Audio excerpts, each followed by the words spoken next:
Gravação iniciada, essa gravação vai diretamente para o YouTube, né? Não deveria se haver aula com os alunos aqui do nosso curso, mas esse aqui já é uma outra tentativa de dar seguimento a essa aula, né? A gente teve alguns problemas técnicos que nos impediram de ter essa aula com nossos alunos aqui do curso no sábado passado, né? Aqui a gente vai fazer justamente a gravação da aula que era para ter sido a aula passada, né, e fazer só a upagem diretamente para o YouTube.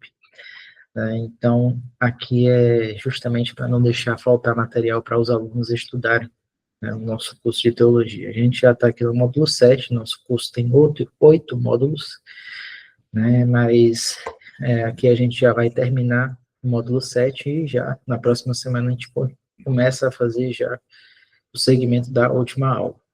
Então, dando aqui uma breve introdução do que a gente falou, a gente já começou aqui a falar sobre eclesiologia. Na aula passada, a gente falou sobre a definição, fundação e organização da igreja, né? E agora a gente vai falar justamente sobre as ordenanças, missão e destino da igreja, né? Vendo as visões teológicas, tanto da visão protestante como da visão católica, né? Dando um parâmetro bem explicado sobre cada uma delas em relação ao conhecimento do contexto de igreja, né, para cada um dos lados. Então, a gente vai fazer a continuidade desse ensino mais democratizado quanto possível, justamente para nos ajudar a ter conhecimento prático e teórico para dar entendimento, né, ao conhecimento sobre a eclesiologia, que nada mais é que o estudo teológico da igreja. Então, a gente vai se aprofundar um bocado mais sobre essa questão de contexto histórico, também sobre a questão dos sacramentos, e entender também a visão escatológica que cada uma das vertentes tem, né, entre si, e assim a gente faz já o fechamento dessa aula sobre eclesiologia, já para nos dar entendimento sobre a questão justamente da doutrina da igreja. Então, seguindo aqui nossa aula, introdução, né? Como sabemos, a eclesiologia é o estudo teológico da natureza e da estrutura da igreja, que apresenta perspectivas distintas nas tradições cristãs.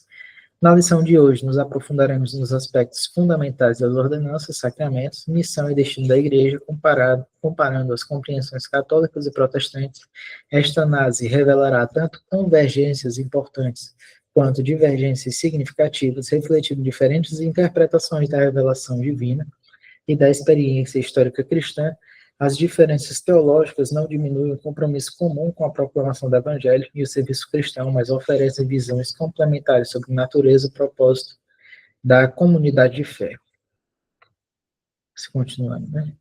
Falando agora sobre a questão do desenvolvimento histórico da eclesiologia, a gente vai entender agora como se tornou essa divergência entre entendimento católico e entendimento protestante, né? Sabendo de onde surgiu esse viés ideológico.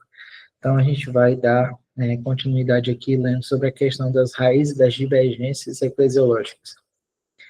A compreensão contemporânea da Igreja nas tradições católicas e protestantes tem suas raízes em eventos históricos significativos, particularmente na Reforma Protestante do século XVI. Este movimento surgiu em um contexto de insatisfação com certas práticas e doutrinas da Igreja Católica, levando a transformações profundas na interpretação da natureza, autoridade e função da Igreja cristã. Continuando.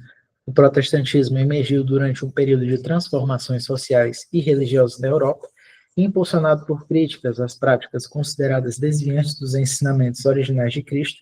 Figuras como Martinho Lutero, cujas 95 teses desafiaram a doutrina vigente, propuseram uma nova abordagem centrada na salvação pela fé e no acesso direto às escrituras sem necessidade de intermediários eclesiásticos. Essas ordenanças eclesiásticas estabeleceram estruturas distintas que refletiam uma compreensão diferente da autoridade e da organização da igreja. Por exemplo, o primeiro conjunto completo de ordenanças foi elaborado para Stralsund por Johannes Aepinus em 1525, prevendo a seleção de clérigos cuja função primária seria pregar, representando uma ruptura significativa com padres católicos cuja função primordial era administrar os sacramentos. Com relação a esses sacramentos, a gente vai entender sobre como funcionam os sacramentos, tanto para a Igreja Católica como para a Igreja Protestante. né? A gente vai analisar a questão dos 7 sacramentos para a Igreja Católica e os 2 únicos sacramentos que a Igreja Protestante ela promulga, né? Então a gente vai dar um parâmetro sobre cada uma delas para não ficar também perdido sobre isso. Continuando. Desenvolvimento das identidades eclesiológicas distintas, né? Com o passar do tempo, tanto a tradição católica quanto as divergências as diversas denominações protestantes refinaram suas compreensões eclesiológicas. A Igreja Católica manteve sua estrutura hierárquica centralizada, enquanto o protestantismo desenvolveu múltiplas formas de organização eclesiástica, que a gente também vai entender lá na frente. O protestantismo cresceu significantemente, constituído hoje a segunda maior forma de cristianismo, com cerca de 800 milhões a 1 bilhão de adeptos em todo o mundo, representando aproximadamente 37% dos cristãos. Desenvolveu sua própria cultura, com contribuições significativas na educação, humanidade, ciências, política e arte.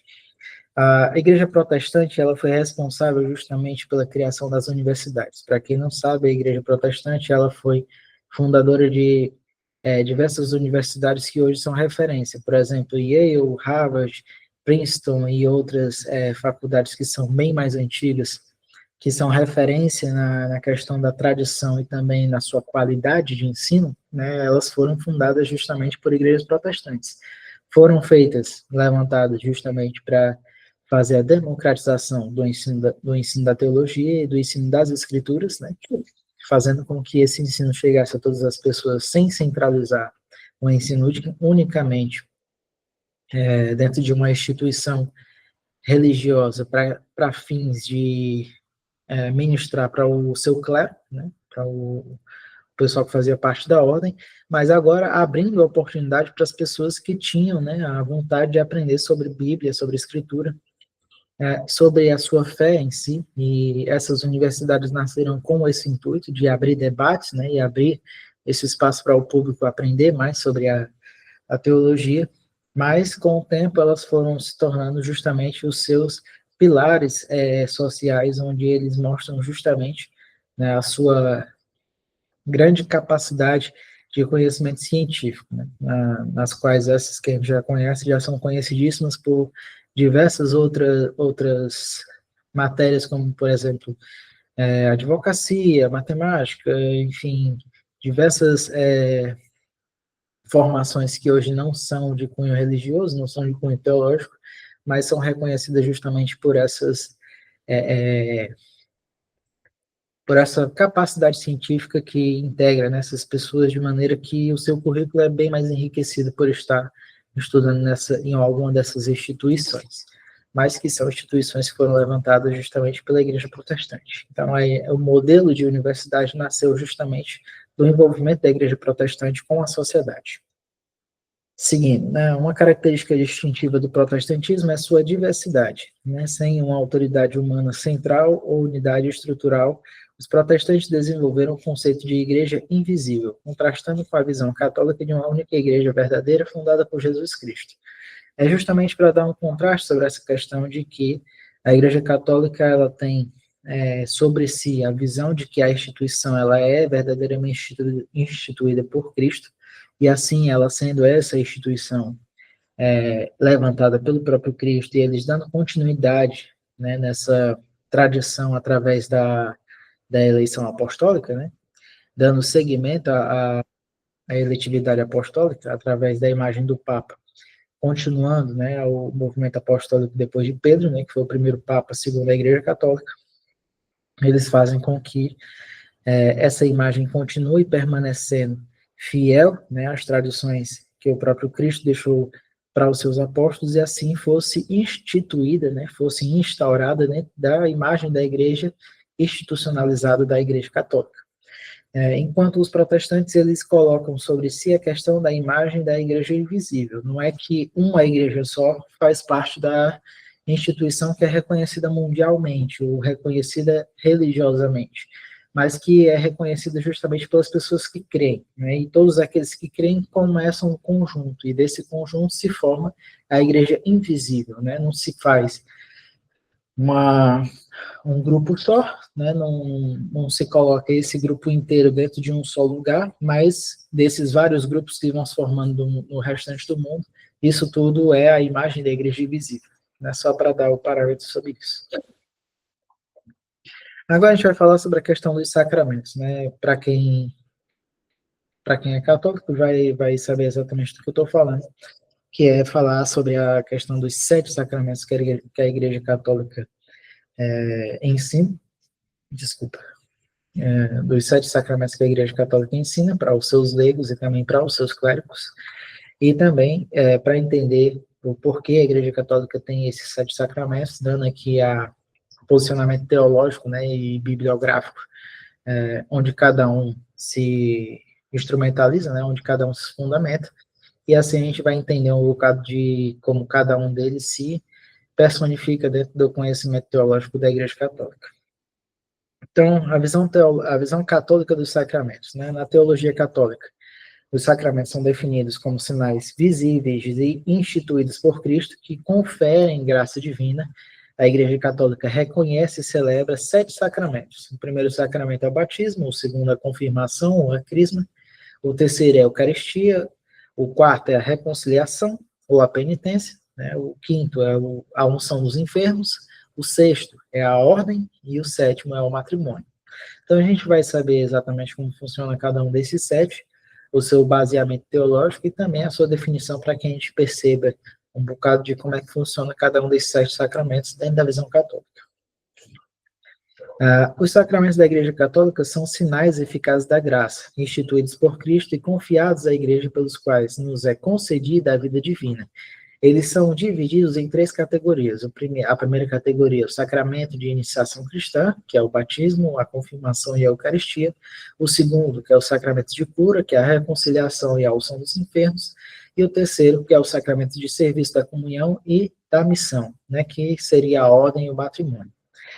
Vamos a uma explicação detalhada de cada um, dando seguimento. O primeiro sacramento, que fala do batismo, a sua definição: o batismo é o primeiro e mais necessário dos sacramentos que purifica do pecado original e dos pessoais, no caso dos adultos. Incorpora o batizado a Cristo e à Igreja e o torna filho de Deus. Fundamento bíblico. Está lá em Mateus 28:19, onde diz lá na Bíblia escrito, ide, pois, e fazei discípulos em todas as nações, batizando-os em nome do Pai, do Filho e do Espírito Santo. Também escrito em João 3,5, que diz: quem não nascer da água do Espírito não pode entrar no reino de Deus. Os efeitos desse sacramento são o perdão de pecados, originais e pessoais, o renascimento para a vida em Cristo, e o terceiro, que é a incorporação à igreja como membro do corpo de Cristo. O rito essencial é justamente essa questão da imersão na água ou derramamento sobre a cabeça, que é a aspersão, acompanhado da fórmula trinitária, que é batizar em nome do Pai, do Filho e do Espírito Santo. Nessa questão aqui dos adultos, são o único... É o único momento em que ocorre a imersão na água, né? São aqueles que aceitam o evangelho através do ensino da Igreja Católica e vão entrar, para o conceito de novo convertido, e o novo convertido ele é batizado por imersão. No caso das crianças, elas são batizadas assim que nascem, Depois de nascer, passam um tempinho, são apresentados na igreja e recebem o batismo por aspersão, que é o batismo onde se molha os pés, se molha a cabeça, não faz aquele mergulho. Algumas igrejas até parece que dão um banho na criança, Existem padres que fazem a criança molhar a cabeça e os pés, e aquilo geralmente molha mais a criança do que simplesmente só as partes que ele necessitaria molhar. Mas, enfim, a questão da imersão, ela só acontece mesmo nos adultos, Para as crianças é mais a aspersão. Continuando. Aqui a gente fala sobre a confirmação, que é a crisma, A definição: a confirmação aperfeiçoa a graça batismal, conferindo o Espírito Santo para enraizar o cristão na filiação divina, fortalecê-lo na fé e enviá-lo em missão. O fundamento bíblico para isso está lá em Atos 8, 14 a 17, que fala sobre a imposição das mãos para receber o Espírito Santo. Também em Atos 2, 1 a 4, que vai falar sobre a questão do Pentecostes. Os efeitos desse sacramento seria o selo indelével do Espírito Santo no caráter sacramental, né, o fortalecimento para testemunhar de Cristo, onde o Espírito Santo ele vai começar a agir nessa pessoa através agora da sua capacitação, né, para o Evangelho, e sendo agora ungida, né, pelo sacerdote, para que assim o Espírito Santo possa fazer parte da comunhão daquela pessoa. E fala também da união mais profunda com a igreja, né? O rito essencial é a unção com óleo, né, do crisma na fronte, com as palavras recebe este sinal, o Espírito Santo, o dom de Deus. O crisma ele acontece justamente quando você passa pelo discipulado, né? Você é discipulado pela igreja e a partir do momento que você passa por todas as etapas de conhecimento da graça da igreja e também dos conhecimentos teológicos e capacitantes para o evangelismo, você começa a receber a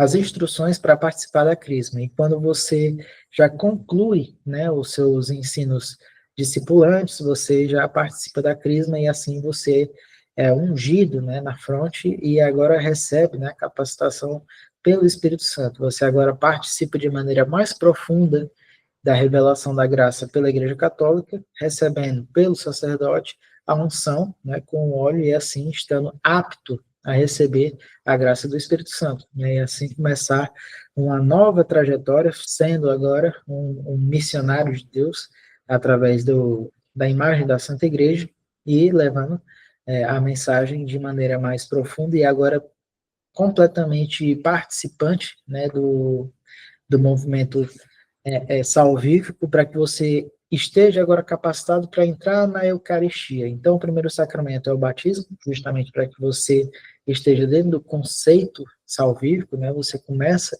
a entrar de maneira mais, como é que eu posso dizer?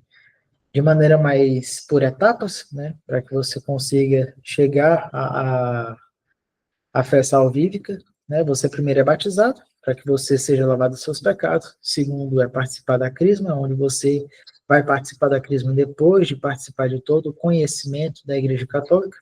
E assim você, depois de ser discipulado, você se torna agora capacitado para participar da Eucaristia, que é justamente o próximo. A Eucaristia, a definição, né? A Eucaristia é o sacramento que contém verdadeiramente o corpo, o sangue, alma e divindade de Cristo sobre as espécies do pão e do vinho, renovando o sacrifício da cruz. O fundamento bíblico está lá em João 6,51, que diz, eu sou o pão vivo que desceu do céu. E também em Lucas 22, 19 e 20, que diz, a instituição da última ceia. Isto é o meu corpo, e assim sucessivamente, a gente já sabe muito bem o que está escrito nesse versículo que fala sobre a questão da última ceia, onde Jesus ele parte o pão e dá o vinho aos seus discípulos e assim faz a comemoração da cerimônia da Santa Ceia, né, que a gente já conhece. Os efeitos da Eucaristia é justamente o alimento espiritual para a vida eterna e a união íntima com Cristo, também o fortalecimento da unidade eclesial. O rito essencial é justamente a consagração do pão e do vinho pelas palavras de Cristo, pronunciadas pelo sacerdote, onde o sacerdote ele é capacitado para fazer a ministração do pão e do vinho, e assim a gente participa da Eucaristia. E nesse movimento da Eucaristia, a gente tem a transubstanciação do corpo e do sangue de Cristo dentro do pão e do vinho, né, onde você, quando come o pão, você está comendo diretamente o corpo de Cristo, que o corpo de Cristo é entendido como o pão da vida, né, e o sangue de Cristo justamente dentro do sangue, né, do sangue não, do vinho, e assim você participa da comunhão eucarística e assim você agora entra de maneira participativa da salvação, sendo agora alimentado espiritualmente e sendo revestido, né, dessa união íntima com Cristo e depois fazendo o seu fortalecimento de laços com a igreja, né, e assim você se torna parte desse corpo. Então é dessa forma que eles fazem o movimento eucarístico. Próximo sacramento é o sacramento da reconciliação ou da penitência, né? A definição: sacramento pelo qual os pecados cometidos após o batismo são perdoados mediante a confissão, arrependimento e absolvição. Né? O fundamento bíblico para isso está lá em João 22, 23, onde diz, recebei o Espírito Santo, aqueles a quem perdoardes os pecados, ser-lhe-ão perdoados, né? Os efeitos da reconciliação e da penitência são justamente a reconciliação com Deus e com a igreja, e também a paz de consciência e cura espiritual. O rito essencial para isso é justamente a questão da contrição, né, confissão e a satisfação, que a satisfação são as penitências, e a absolvição do pecado depois de fazer justamente o pagamento da penitência. A reconciliação é justamente o momento em que você faz a sua confissão com o padre, né? Então é muito comum você ver as pessoas, depois de poderem participar, né, do movimento eucarístico, logo após cometerem alguns pecados, e justamente na época da Páscoa, é muito comum verem os fiéis indo às igrejas católicas justamente para fazer a sua confissão, para que assim tenham seus pecados perdoados e assim possam participar da Eucaristia, né? Para que cada um examine-se a si mesmo, seja perdoado e possa participar do corpo e do sangue de Cristo. Então, essa intenção, né, de ser purificado através da confissão de pecados, ela é baseada justamente nesse versículo de João 22, João 20, do 22 ao 23, para que a imagem do sacerdote, ou seja, do padre ou daquele que é ordenado que está em frente àquela congregação, ele seja a representação exata da ação do Espírito Santo para a salvação daquela pessoa. Ele vai ser ali a ministração do perdão de Deus através da imagem do líder religioso que ali está, e ali ele vai ouvir os seus pecados, né? E os seus pecados por conta da lei do confessionário, né? Não podem ser retransmitidos, ou seja, ele guarda aquele segredo, né? Fica entre o segredo de confissão entre você e o padre somente, né? Mas aquilo dali, o padre ele vai ouvir o seu pecado, vai gerar uma penitência, a penitência vai ser, sei lá, algumas orações de algum cunho específico, né, umas leituras bíblicas e tal, e aquilo tudo vai ser pago depois pelo fiel, né, e antes dele participar da Eucaristia, ele tem que cumprir com aquelas ordenanças da penitência, e a partir do momento que ele cumpre a satisfação, ele é absolvido e assim pode participar do movimento eucarístico. Então, a reconciliação, a penitência, ela é exatamente para isso. Agora, seguindo aqui nosso slide, próximo sacramento é justamente a unção dos enfermos. A definição é o sacramento que confere graça de conforto, fortaleza e, se for da vontade de Deus, cura física ou preparação para a passagem à vida eterna.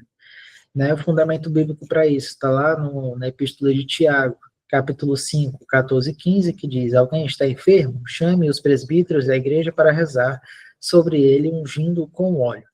Né, os efeitos para isso são consolo e força na doença, a união aos sofrimentos de Cristo e a preparação para a morte, se for o caso.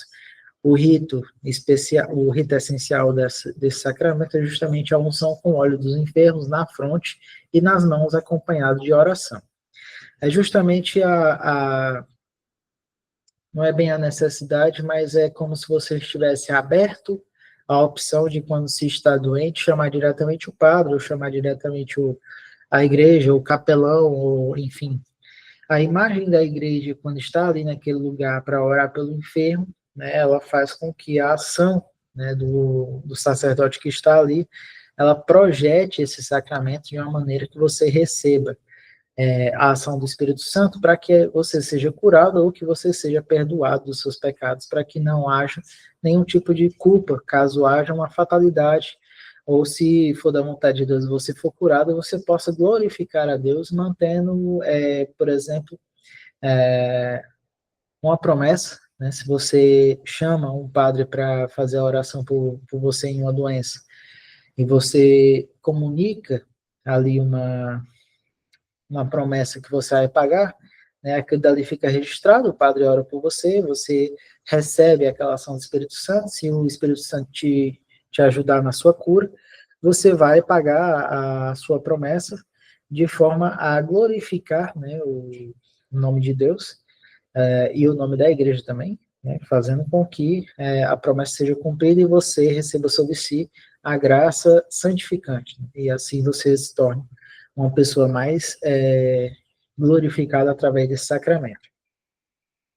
O próximo sacramento é justamente o sacramento da ordem, né, a definição, sacramento pelo qual os homens são consagrados como bispos, sacerdotes ou diáconos para servir a igreja no ministério apostólico. O fundamento para isso está lá em Hebreus 5, do 1 ao 4, onde fala do sacerdócio instituído por Cristo, e também em 1 Timóteo 4,14, que fala da imposição das mãos para a ordenação, né, que quando você vai ordenar um presbítero ou vai ordenar um diácono, enfim, você faz a imposição das mãos para que ele receba ali aquela capacitação eclesiástica para que agora ele se torne um membro do clero da igreja, né? E ele se torna aquela personificação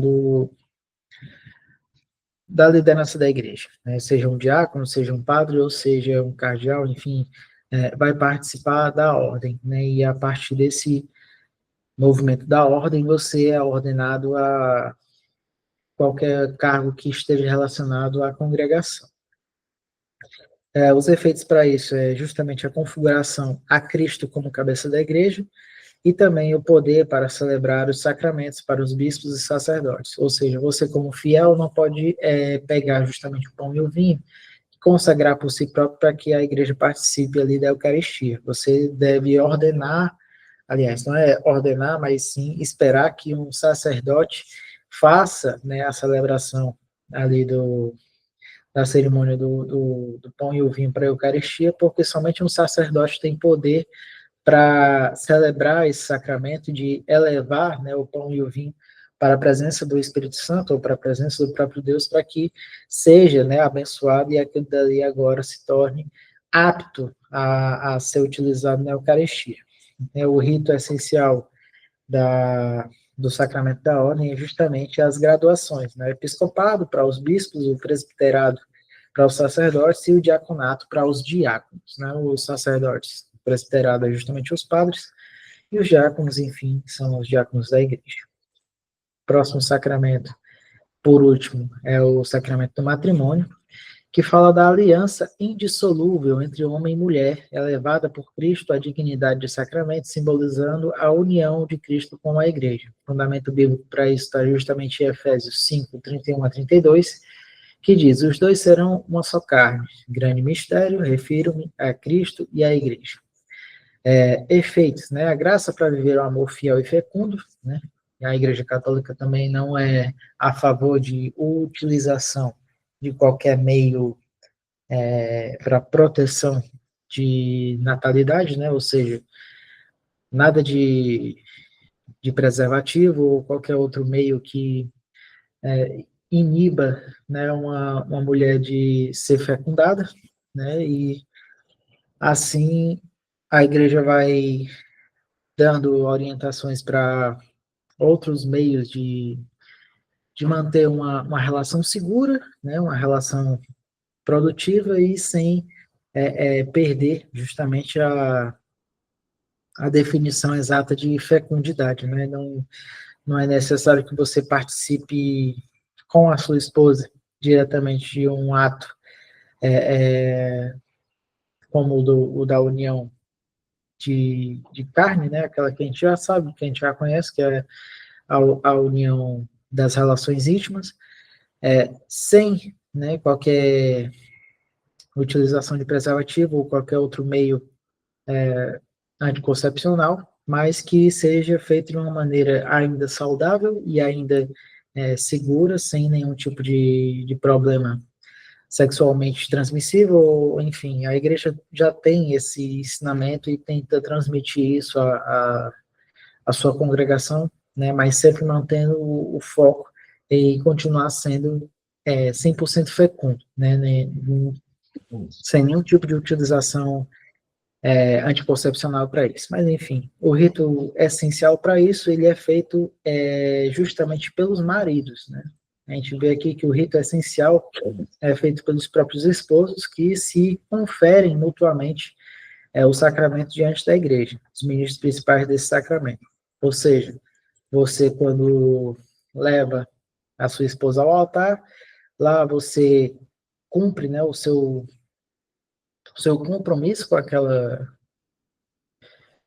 pessoa, né, e o sacerdote ele está ali para ser a testemunha viva, né, dessa união. Então você pratica esse sacramento justamente levando esse matrimônio para a igreja para ser comunicado diretamente àquela comunidade que você está em união estável agora um com o outro, né, o homem e a mulher.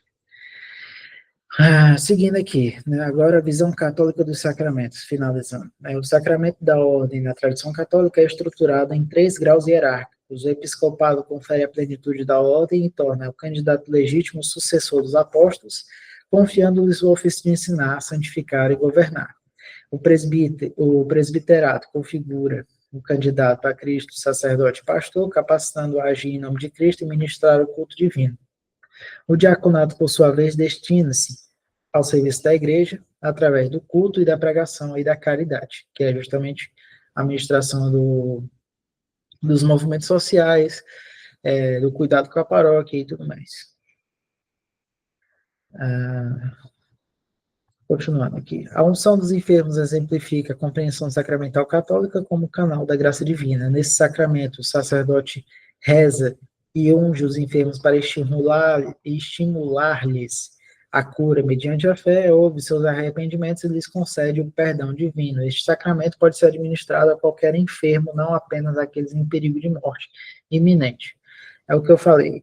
Você pode justamente chamar o padre ou chamar um sacerdote que seja para fazer a oração pela sua enfermidade, e a partir desse momento você firma lá uma promessa em que você vai pagar a santidade, né, alguma entidade da santidade em si, dos santos, ou até o próprio Deus em algum movimento social, de caridade que seja, e se o Espírito Santo te curar, você vai glorificar a Deus e também a santa imposição da igreja, né, fazendo justamente o pagamento dessa caridade ou dessa promessa em si. Visão protestante das ordenanças agora. Né, o protestantismo apresenta uma compreensão fundamentalmente diferente das ordenanças eclesiásticas, refletindo seus princípios teológicos distintivos. A maioria das denominações protestantes reconhece apenas 2 ordenanças, o batismo, né, e a Santa Ceia, né, que é a ceia do Senhor, considerando-as instituídas diretamente por Cristo e claramente prescritas nas Escrituras. Para os protestantes, as ordenanças são principalmente memoriais ou símbolos da graça divina e não meios necessários para recebê-la. Enquanto a Igreja Católica necessita dos 7 sacramentos para que a graça divina seja manifestada através desses sacramentos, para que a pessoa seja salva, na visão protestante, elas são simbologias, são memoriais que devem ser feitos, sim, mas que não são meios pelos quais a graça de Deus é ministrada em nós para que nós sejamos salvos.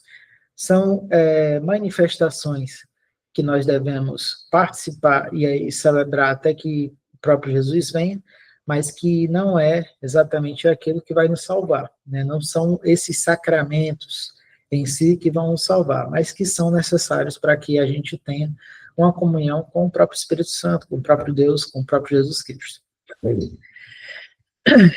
Continuando, elas são expressões externas de uma realidade espiritual interna, né, e testemunhos da fé do crente, alinhando-se com o princípio protestante da justificação pela fé. Continuando. Um exemplo claro de divergência teológica está na compreensão da Eucaristia. Os protestantes rejeitam unanimemente o dogma católico da transubstanciação, que ensina que o pão e o vinho se transformam substancialmente no corpo, sangue e alma, corpo, sangue, alma e divindade de Cristo durante a consagração da missa. Então, assim, a Igreja Protestante ela não tem essa visão mais substancial no quesito de que o pão e o vinho não se tornam literalmente a carne de Cristo e não se tornam literalmente o sangue de Cristo. Na visão protestante, a Eucaristia ministrada na Igreja Protestante, ela tem uma definição ainda mais profunda. O que acontece? Na igreja protestante, o movimento eucarístico, ele acontece da seguinte forma. Nós, quando somos batizados e somos, né, capacitados a participar da Santa Ceia do Senhor, quando levamos, né, as nossas iniquidades ao próprio Deus para que sejam perdoadas, e quando a gente comete algum pecado contra o nosso irmão e nós pedimos perdão ao nosso irmão, para que assim estejamos aptos a participar da Santa Ceia, a Santa Ceia, ela acontece justamente de maneira cerimonial para nos fazer lembrar o significado da Páscoa, né, porque foi para isso que Jesus reuniu os discípulos na última ceia para falar sobre o significado da Páscoa e ele como cordeiro necessário da Páscoa. E a partir daquele movimento ali do entendimento da Páscoa, a gente, quando participa do pão e do vinho, a carne que foi rasgada por nós para a nossa salvação, na imagem do pão, ela nos faz entender que agora, através de Cristo, nós temos acesso ao Pai, né? Porque ele foi o pão rasgado, né? E o corpo rasgado por nós, e através desse corpo rasgado, nós tivemos acesso ao Pai. A partir do sacrifício de Cristo, nós agora temos acesso ilimitado ao Pai. E quando nós tomamos o sangue da nova aliança, que é o que Cristo diz, o sangue da nova aliança, no sangue dele, nos faz participar agora da salvação através do seu sangue. Isso quer dizer que o seu sangue nos comprou, e através desse resgate que o sangue nos fez, nós agora não somos mais culpados dos nossos pecados através da nossa própria vida, né? Através da vida de Cristo, onde o pecado não vai mais nos atingir, o salário do pecado já não nos alcança mais, e a partir do sacrifício de Cristo, e ele como santificador, ele como justificador através desse sangue derramado no Calvário, derramado na cruz, ele vai nos capacitar agora a entrar na dimensão celestial, sendo salvos, resgatados por esse sangue. E não é que nós tomemos diretamente o sangue de Cristo, mas se fosse para traduzir de uma maneira mais íntima, o sangue de Cristo, quando é tomado por nós no símbolo do vinho, né, ele se torna o nosso próprio sangue, ou seja, não é mais nós ali, é o próprio Cristo. Nós nos tornamos representações de Cristo quando participamos da Santa Ceia, porque nós participamos do seu corpo, né, atravessamos o seu corpo para entrar na dimensão celestial e agora ter acesso ilimitado ao Pai, e quando nós tomamos o sangue da nova aliança, nós nos tornamos o próprio Cristo, quando ele nos lava no seu sangue, nos resgata com o seu sangue, e assim nós somos participantes dessa glória vindoura, entrando nessa dimensão celestial agora não como nós mesmos, mas através da imagem de Cristo, e nós somos agora julgados através de Cristo, e não através da nossa própria imagem. Porque se fosse para nos julgar através da nossa própria imagem, nós certamente seríamos mortos, porque o salário do pecado é a morte, e nós todos somos pecadores. Mas quando nós fazemos isso sobre a imagem de Cristo, é o próprio Cristo que nos justifica, e dentro dessa imagem, nós somos resgatados e salvos através do sacrifício de Cristo. É como se nós nos tornássemos exatamente essa manifestação da graça de Deus através da graça de Cristo, feita por esse sacrifício que foi levado à cruz. E antes da cruz houve ali a Santa Ceia, e a gente agora participa lembrando desse fato. Então, a transubstanciação ensinada pela Igreja Católica não faz parte da nossa visão eucarística de participação do pão e do vinho. É nessa diferença que acontece. Visão protestante das ordenanças. No entanto, existe significativa diversidade entre as denominações protestantes quanto à compreensão da presença de Cristo na ceia do Senhor. Os luteranos afirmam que os elementos consagrados são o verdadeiro corpo e sangue de Cristo, na, com e sob forma de pão e vinho, uma doutrina denominada de união sacramental. As igrejas reformadas, calvinistas, enfatizam a presença espiritual ou sacramental de Cristo, afirmando que o crente não participa realmente de Cristo nos elementos, mas com o pão e o vinho como símbolos externos, ou seja, são canais. Os anglicanos e metodistas preferem manter a natureza da presença de Cristo com um mistério, recusando-se a definir precisamente o seu modo. Então, os anglicanos e metodistas, eles participam do movimento eucarístico de maneira mais misteriosa, né? Eles participam daquilo tudo, mas não tem uma definição mais literal sobre o movimento cerimonial que eles estão participando, mas entendem perfeitamente a necessidade de participar dessa cerimônia. Os anabatistas e suas tradições derivadas tendem a uma visão memorialista, né, considerando a ceia do Senhor principalmente como um símbolo comemorativo da fé compartilhada pelos participantes. Então, a visão protestante do movimento eucarístico, ela é muito diferenciada por conta de várias denominações tomarem a sua forma de participação eucarística, mas o cerne, né, do entendimento eucarístico da igreja protestante é justamente aquilo que eu falei, então não é necessário eu ter que voltar a explicar aqui a definição, é só você voltar um pouquinho no vídeo também, que você vai entender exatamente aquilo que eu falei. Continuando agora, a gente vai falar sobre a análise comparativa dos pontos de convergência e divergência, né? A gente vai comparar cada um deles aqui agora.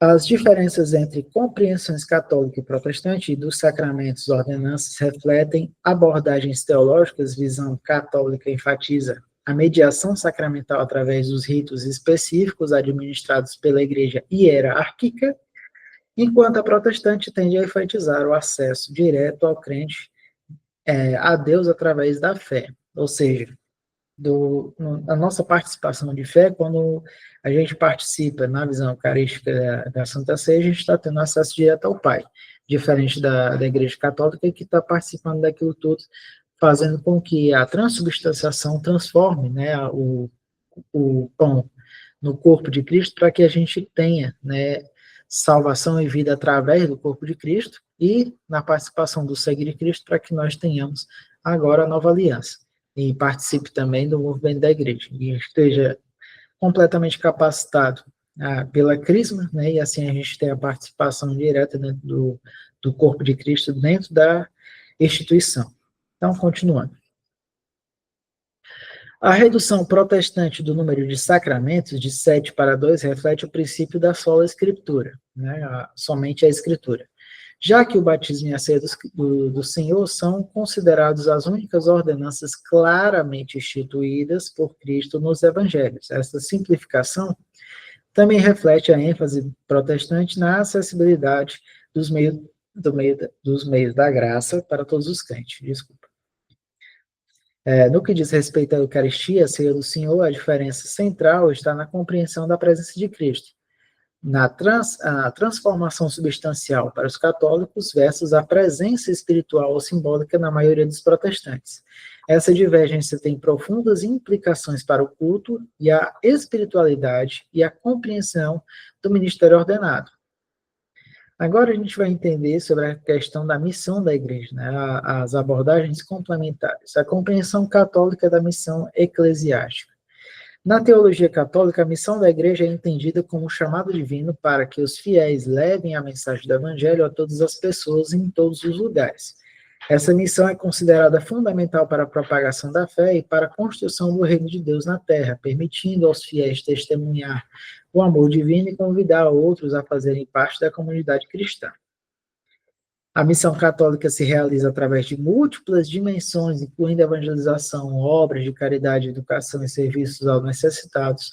Os missionários são aqueles que se dedicam integralmente a levar a mensagem de Cristo a todos os povos e culturas, enfrentando desafios como resistência cultural, escassez de recursos e até perseguição religiosa. Então, essa parte da missão eclesiástica pela Igreja Católica também acontece da mesma maneira que acontece para a Igreja Protestante. No entanto, são ensinos que são levados de maneira diferente, isso porque quando as pessoas são introduzidas à fé pela Igreja Católica, como a gente falou antes, elas passam pelo processo de batismo para depois entrar na crisma, depois de serem capacitados pela crisma, já têm a capacidade de entrar na Eucaristia, e assim pode participar dos outros sacramentos, que seria a questão da regeneração através da penitência, né, e fazer, assim, o seu pagamento da penitência através das satisfações e tudo mais, a ordem e assim sucessivamente. Enquanto na visão protestante é um bocado mais resumido. mas para que vocês entendam como funciona a questão da visão missional eclesiástica católica, é justamente nisso que se baseia. A participação na missão é entendida como uma expressão de amor divino por toda a humanidade como forma de serviço desinteressado. Todos os fiéis são chamados a participar dessa missão, seja através da oração, do testemunho pessoal ou do serviço direto, considerando esta participação como oportunidade de crescimento espiritual e aproximação de Deus.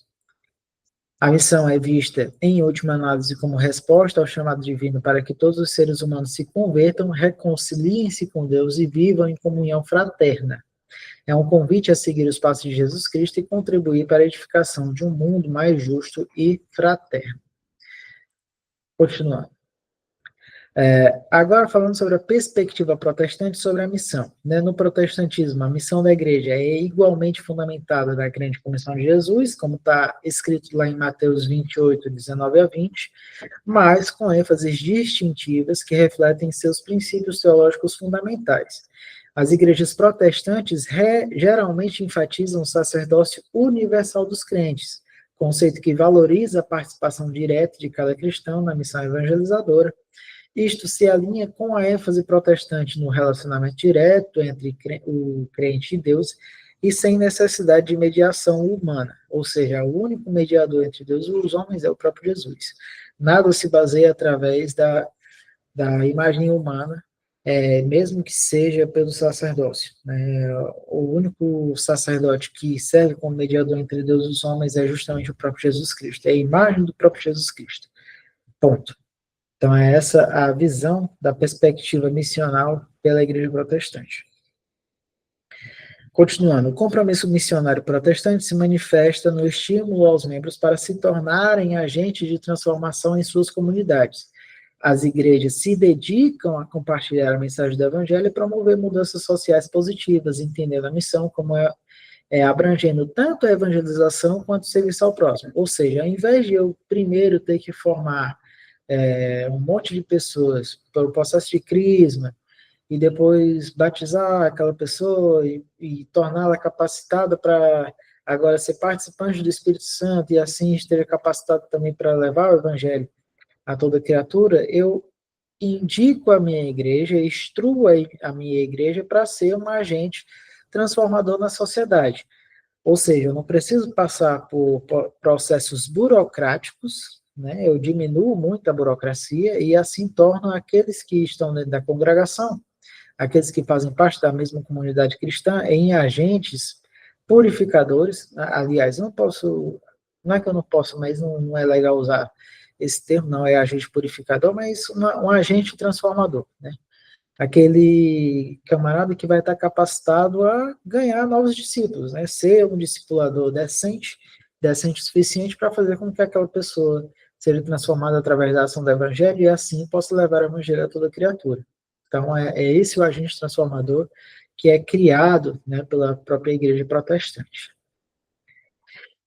Continuando aqui, a missão protestante se caracteriza historicamente pelo desenvolvimento de extensos programas missionários globais, enviando trabalhadores para diversas partes do mundo para traduzir a Bíblia, estabelecer igrejas locais e realizar trabalhos educacionais e humanitários. Assim como a gente já conhece diversos programas missionários para igrejas protestantes, assim que a gente conhece os movimentos missionários na África e na Ásia, enfim, em diversos locais onde pregar a palavra é muito mais difícil, e é necessária, assim, uma ação transformadora ainda mais compromissada dos missionários para fazer com que aquelas pessoas que estão recebendo o Evangelho de Cristo ali sejam transformadas por esse Evangelho e sejam agora colocadas dentro do parâmetro de salvação, sendo salvas justamente pela palavra. Agora, a comparação das abordagens missionárias. Tanto católicos quanto protestantes compartilham um compromisso fundamental com a Grande Comissão de Jesus e reconhecem a importância da proclamação do Evangelho e do serviço ao próximo como aspectos centrais da missão eclesiástica. No entanto, existem diversas diferenças estruturais e de ênfase. A tradição católica tende a incorporar a missão dentro de uma estrutura eclesiástica, unificada e hierárquica, com programas missionários coordenados globalmente, e as tradições protestantes, com a sua diversidade denominacional, apresenta abordagens mais variadas e frequentemente descentralizadas. Ou seja, muitas vezes o que você vai ver de movimento missional dentro da Igreja Católica tem muita interação diretamente com a instituição. A instituição vai lá e dá a sua contribuição para que a missão seja concluída naquele local. Ou seja, como a gente bem sabe, existem paróquias de Igreja Católica em vários lugares do mundo, alguns lugares até muito remotos. Enquanto a igreja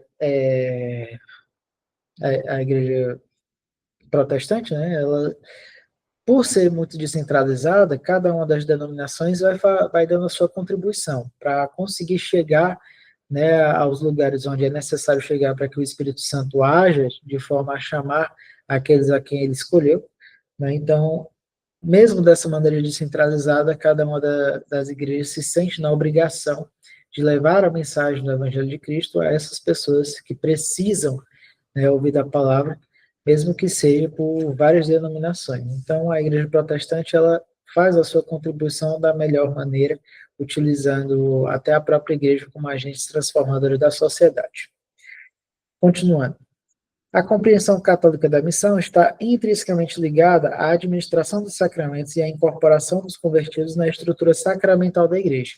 A abordagem protestante, embora valorize as ordenanças, tende a enfatizar mais a proclamação da palavra e a resposta pessoal de fé, né? Ou seja, a parte da missão católica ela está mais voltada a um fortalecimento estrutural, né, da instituição, enquanto a igreja protestante ela enfatiza mais a proclamação, ou seja, quanto mais longe eu puder levar a palavra para que outras pessoas possam ver de maneira mais democrática e mais aberta, né, melhor.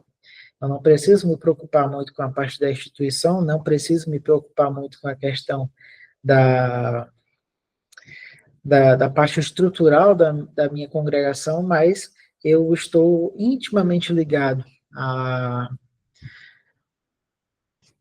percepção, né, do movimento. Como é que eu posso dizer? Mas é o movimento escrito biblicamente, né? Eu estou compromissado com aquilo que está escrito na Bíblia, na ordenança que o próprio Jesus entregou aos seus discípulos, onde eu me comprometo mais em entregar a palavra do que simplesmente me preocupar com a estrutura denominacional. Então, é nisso que eu queria ser mais sucinto. Continuando. Ambas as tradições têm contribuído significantemente para a missão global do cristianismo ao longo do século, adaptando-se aos diferentes contextos culturais e enfrentando desafios variados, mas sempre mantendo o foco central na proclamação do Evangelho de Jesus. Agora falando sobre o destino da igreja, as visões escatológicas que cada uma tem. A expectativa católica do destino eclesial. Né? Na escatologia católica, o destino da igreja está intrinsecamente ligado à sua compreensão como corpo místico de Cristo ao cumprimento da missão salvífica universal. A Igreja Católica se entende como a única igreja verdadeira, fundada por Jesus Cristo, continuadora de sua missão, até o fim dos tempos. A visão católica do destino da igreja enfatiza a continuidade. A igreja militante na terra se transformará na igreja triunfante no céu. Essa transformação ocorrerá na consumação escatológica quando Cristo retornar em glória para julgar os vivos e os mortos e estabelecer definitivamente o seu reino. A escatologia católica destaca a universalidade ou a catolicidade da igreja, que se estenderá a todos os povos antes do fim dos tempos. Há uma expectativa de que a igreja continuará crescendo e se purificando, preparando-se para seu encontro final com Cristo, quando atingirá sua plenitude na glória celestial.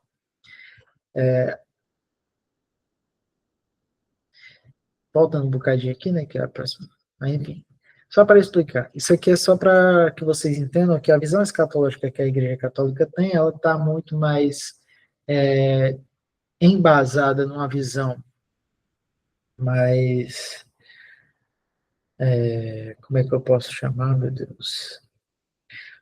Numa visão mais otimista, né, da coisa, onde a igreja ela vai conseguir, né, se estender a todos os povos, né, vai conseguir transmitir a mensagem de Deus a todos os povos, e depois que ela conseguir esse feito, Cristo retornará, né, e fará com que a igreja militante, aquela que se propôs a fazer a missão de entregar o evangelho a todas as nações, agora se tornará a igreja triunfante, onde ela será santificada pelo próprio Jesus na instituição do seu reino, e a igreja que se manifestou para que a palavra de Deus fosse transmitida a todos os povos, agora receberá sobre si o seu galardão. E a partir daquele momento ela se tornará a igreja triunfante e reinará juntamente com Cristo. Agora, falando sobre a questão da perspectiva protestante sobre o destino eclesial, as tradições protestantes apresentam diversas visões sobre o destino escatológico da igreja, refletindo suas diferentes interpretações das profecias bíblicas e variadas compreensões eclesiológicas. Um conceito central do protestantismo é o da igreja invisível, em contraste com a visão católica de uma única igreja visível. Esta igreja invisível é entendida como composta por todos os verdadeiros crentes em Cristo ao longo da história e em todas as denominações unidos pela fé autêntica, independentemente da sua afiliação eclesiástica visível. Agora, falando sobre a perspectiva protestante, sobre continuando aqui a nossa leitura. As denominações protestantes desenvolveram diferentes perspectivas escatológicas sobre a sequência e natureza dos eventos finais, como o milênio, tribulação, arrebatamento da igreja, e algumas tradições influenciadas pelo pós-milenismo veem a igreja como um instrumento divino para estabelecer progressivamente o reino na terra antes do retorno de Cristo. Outras, particularmente as pré-milenistas, né, enfatizam mais a intervenção dramática de Deus na história e o arrebatamento da igreja antes do julgamento, dos julgamentos finais. O protestantismo, em sua diversidade, desenvolveu múltiplas famílias denominacionais que representam diferentes formas de entender e viver a fé cristã. São, para isso, os adventistas, os anabatistas, anglicanos episcopais, batistas, calvinistas, reformados, luteranos, metodistas, pentecostais, entre outros. Essa diversidade reflete diferentes interpretações de natureza da igreja e seu destino escatológico. Para isso a gente vai estudar no último módulo essas visões dessas igrejas, porque existem diferentes tradições, né, que mostram essa questão do milênio ser antes da vinda de Cristo, ou ser depois da vinda de Cristo, enfim, isso a gente vai aprender já no próximo módulo. Então, não vou dar muito spoiler sobre isso, é só para que vocês entendam que cada uma dessas visões protestantes, algumas delas têm visões mais voltadas para o milênio antes da vinda de Cristo, outras têm uma visão de milênio mais simbólica, outras têm uma visão de milênio junto com Cristo aqui na Terra, outras têm questão da visão da grande tribulação acontecer antes do arrebatamento da igreja, outras que acontecem só depois, enfim, a gente vai entender sobre isso já na parte de escatologia, que é o último módulo daqui do nosso curso, certo? Então, vamos continuar aqui a nossa lição. Opa. A diferença fundamental entre as visões católica e protestante sobre o destino da igreja reside na compreensão da própria natureza eclesial. A visão católica enfatiza uma única igreja visível, hierárquica e institucional que persiste através do tempo, enquanto a visão protestante tende a destacar a igreja invisível composta por todos os verdadeiros crentes. Ambas as tradições compartilham a crença fundamental de que o destino final da igreja está vinculado à segunda vinda de Cristo e à consumação do reino de Deus também. Desculpa. A consumação do reino de Deus também concorda que a igreja tem um papel crucial no plano divino para a redenção da humanidade na criação e da criação. As diferenças escatológicas entre católicos e protestantes e entre diferentes denominações protestantes refletem abordagens hermenêuticas distintas às profecias bíblicas e diversas ênfases teológicas sobre a relação entre as igrejas e o reino de Deus. Independentemente dessas crenças, independentemente dessas diferenças, tanto os católicos quanto os protestantes mantêm a esperança comum de que a igreja, em seu destino final, experimentará a plenitude da comunhão com Deus e participará da nova criação prometida nas Escrituras. Conclusão, né? Diálogo e compreensão mútua. Nosso estudo comparativo das compreensões católica e protestante sobre ordenanças e sacramentos, missão e destino da Igreja revela tanto diferenças teológicas substantivas quanto a convergências significativas. Estas tradições cristãs, embora distintas com vários aspectos eclesiológicos, compartilham um compromisso fundamental com o Evangelho de Jesus Cristo e a missão de testemunhá-la ao mundo. As diferenças entre essas tradições não são meramente questões de preferência ou ênfase, mas refletem compreensões distintas sobre a natureza da Igreja e a mediação da graça divina e autoridade religiosa. O protestantismo, com sua diversidade denominacional, e a ênfase no sacerdócio universal dos crentes, oferece uma visão pluralista da igreja. Não é questão de pluralismo religioso, mas questão pluralista de que todas as pessoas podem ser um agente transformador na sociedade e um agente transformador até para o próprio reino de Deus. Então, é nessa visão pluralista da coisa. A tradição católica, com sua estrutura hierárquica e ênfase na continuidade apostólica, apresenta uma visão mais unitária e sacramental. Apesar dessas diferenças, o diálogo ecumênico contemporâneo tem permitido que os católicos e protestantes aprendam uns com os outros e reconheçam seu patrimônio teológico comum, sem negar as suas distinções legítimas. Este diálogo continua a enriquecer a compreensão da Igreja como um corpo diversificado unido pela fé em Cristo. Em um mundo cada vez mais secularizado, o testemunho conjunto dos católicos e protestantes sobre as verdades centrais do cristianismo proporciona um contraponto significativo ao materialismo e individualismo contemporâneos, apontando para a realidade transcendente do reino de Deus e para o chamado universal ao discipulado e ao serviço. A diversidade de perspectivas eclesiológicas, quando abordada com respeito mútuo e compromisso com a verdade bíblica, pode ser vista não como motivo de divisão, mas como expressão da riqueza multifacetada do corpo de Cristo e da ampla obra do Espírito Santo na história humana.